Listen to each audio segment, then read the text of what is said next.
বন্ধুরা, আশা করি সবাই ভালো আছো। চলে এসেছি আনারসের একদম ইউনিক একটা রেসিপি নিয়ে। আমি যেভাবে দেখো আনারসটা কাটছি, এইভাবে কেটেই আমি রেসিপিটা তৈরি করব। যদি তোমাদের রেসিপিটি ভালো লাগে তাহলে এইভাবে একবার ট্রাই করবে আর আমার পাশে থাকবে। তো দেখো আমি চলো কিভাবে তৈরি করেছি দেখিয়ে দিই। আনারসটাকে একটু দেখো এইভাবে গোল গোল করে কেটে নিচ্ছি। কিভাবে করছি আমি দেখাচ্ছি।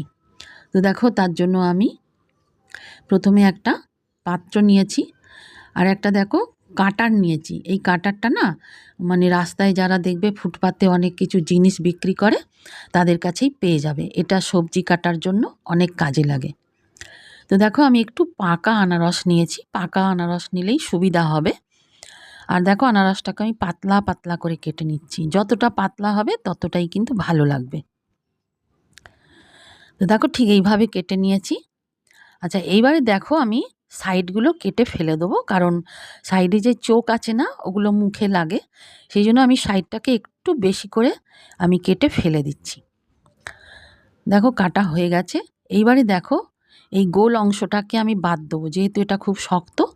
দেখো ওই মেশিনের সাহায্যে আমি কেটে নিচ্ছি। দেখো কি সুন্দরভাবে উঠে গেল না। এইভাবে আমি প্রত্যেকটা কেটে নেবো আর প্রত্যেকটা এই মধ্যের অংশগুলো ফেলে দেবো। দেখো একদম সুন্দরভাবে কাটিং হয়েছে। এখানে 7 পিস হয়েছে আর একটা একটু কাটা হাফ আছে। এখানে দেখো আমি একটা ব্যাটার তৈরি করে নিয়েছি।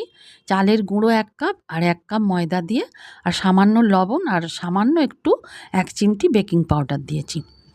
আচ্ছা দেখো আমি কড়া গরম হয়ে গেছে, তার মধ্যে সামান্য ঘি দিয়েছি। এটা ঘি দিয়ে করলেই ভালো লাগবে। তোমরাও পারলে ঘি দিয়েই করবে, তাহলে খুব সুস্বাদু হবে, খেতেও ভালো হবে। তো দেখো ব্যাটার প্রথমে দিয়েছি, তার উপর 1 পিস আনারস দিয়ে দিয়েছি, ওপর থেকে একটু ব্যাটার দিয়েছি, দিয়ে দেখো খুব আস্তে আস্তে করে আমি ভেজে ভেজে তুলে নিচ্ছি। সুন্দরভাবে ভেজে তুলে নিচ্ছি। প্রত্যেকটা আমি এইভাবেই ভেজে নেবো। আবার কড়াই ঘি দিয়ে আবার একটা তৈরি করে নেবো।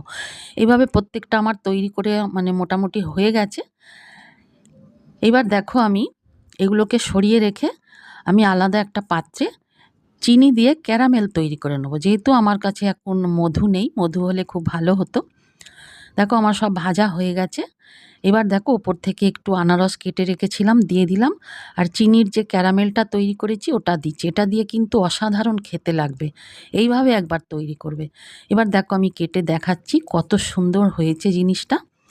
তোমরা কিন্তু পারলে অবশ্যই একবার ট্রাই করবে। ট্রাই করে খেয়ে আমাকে কমেন্টে জানাবে। ভালো লাগলে অবশ্য করেই জানাবে।